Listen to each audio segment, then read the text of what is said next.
Assalamualaikum warahmatullahi wabarakatuh. Halo, selamat malam semuanya. Berjumpa lagi dengan saya Muna Hardianti. Baik, pada malam hari ini saya akan membacakan sebuah berita mengenai fenomena erupsi Gunung Semeru menimbulkan banyak dampak bagi masyarakat. Erupsi Gunung Semeru terjadi pada 4 Desember 2021 di Lumajang, Jawa Timur. Banyak warga yang mengalami luka-luka dan tidak sedikit juga yang meninggal dunia. Akibat fenomena tersebut, warga harus mengungsi ke tempat yang lebih aman, seperti masjid, gedung sekolah, balai desa, dan fasilitas umum lainnya. Laporan dari Pusat Pengendalian dan Operasional Pusdalops BNPB melaporkan guguran awan panas dan abu vulkanik Semeru yang terbang pada ketinggian 50.000 kaki juga mengakibatkan 56 orang luka-luka, sebanyak 35 diantaranya luka berat. Adapun sebagian warga masih dalam proses pencarian akibat tertimbun abu vulkanik. Banyak juga anggota keluarga mereka yang ditemukan dalam keadaan meninggal dunia.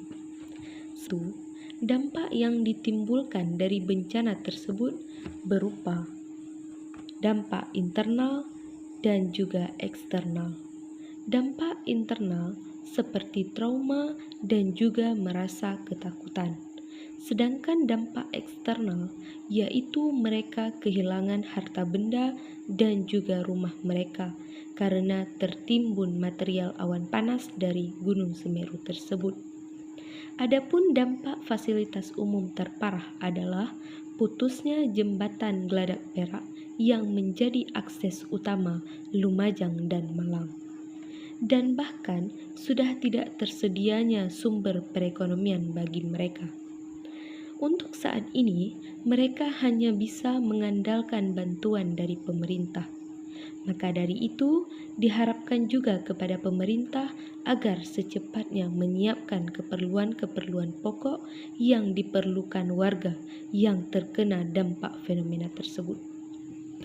Fenomena tersebut juga menimbulkan dampak kesehatan seperti menyebabkan iritasi pada kulit, mata, dan saluran pernafasan. Selain itu, korban juga mengalami berbagai luka seperti patah tulang, luka dalam, dan lain sebagainya. Sebagian besar korban menghirup abu vulkanik dan awan panas yang membakar saluran pernafasan. Kondisi ini menyebabkan suplai jalan nafas sehingga terjadi sesak nafas. Awan panas dengan cepat dapat terinhalasi masuk ke paru-paru dan kerap dikenal dengan trauma inhalasi.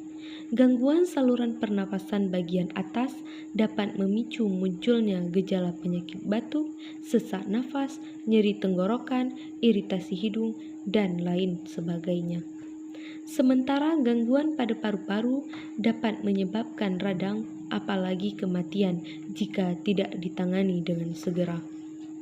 Namun, untuk jangka panjang, gangguan ini dapat menimbulkan penyakit psikolosis, yakni terbentuknya jaringan parut pada paru-paru karena paparan partikel silika. Dampak lainnya, iritasi mata apabila partikel kecil dari debu vulkanik mengenai mata. Gejala iritasi mata yakni mata merah, gatal, dan nyeri. Sehingga dampak ini dapat merusak kornea hingga buta permanen. Lebih lanjut, iritasi pada kulit juga terdampak akibat erupsi Gunung Semeru. Pasalnya, paparan debu vulkanik menyebabkan ruam kemerahan dan gatal. Sementara air yang terkontaminasi dengan debu vulkanik dan digunakan untuk mandi dapat menjadi salah satu potensi iritasi kulit.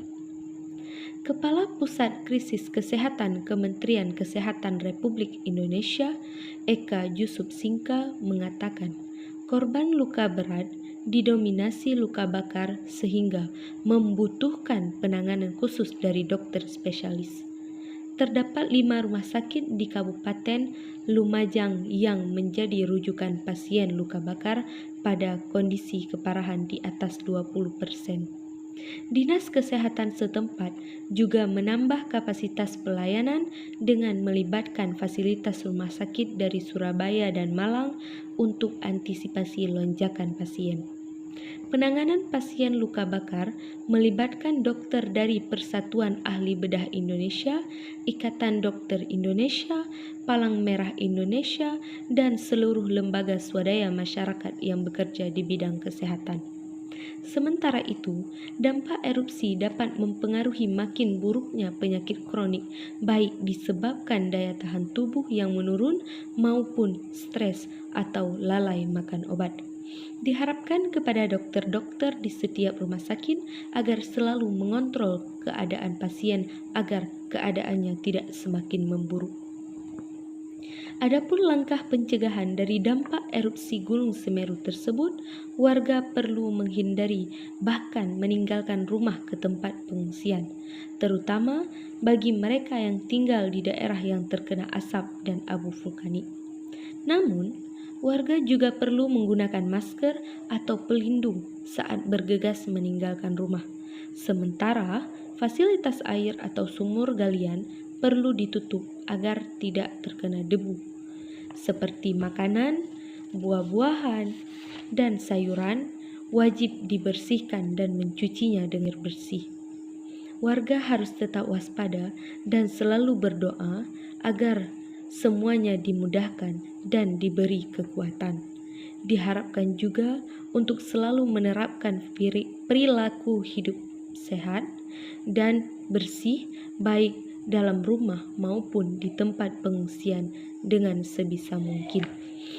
Erupsi Gunung Semeru juga menyebabkan terjadinya gangguan layanan jaringan telekomunikasi di beberapa lokasi. Gangguan tersebut disebabkan oleh terdampaknya pasokan arus listrik dan kondisi infrastruktur telekomunikasi milik operator seluler di sekitar lokasi. Sesuai dengan update yang diterima Kementerian Komunikasi dan Informatika Kemenkominfo pagi ini, beberapa BTS site yang dioperasikan oleh Telkomsel, Indosat, XL, dan Smartfren mengalami pemadaman listrik yang dilakukan oleh PLN. Selanjutnya akan dilakukan tindakan pemulihan dan mitigasi seperti penyiapan backup genset sedang dilakukan. Sementara untuk operator lain seperti Telkom, Fiberstar, dan Biznet, erupsi Gunung Semeru memutus jaringan kabel telekomunikasi atau backbone operator seluler. Namun, Kemenkominfo menyatakan proses recovery yang tengah diupayakan terkendala karena status beberapa daerah masih berbahaya sehingga masih belum mengizinkan adanya kegiatan apapun. Baik, mungkin hanya sekian berita yang dapat saya sampaikan pada malam hari ini. Terima kasih atas perhatiannya. Saya ucapkan wassalamualaikum warahmatullahi wabarakatuh.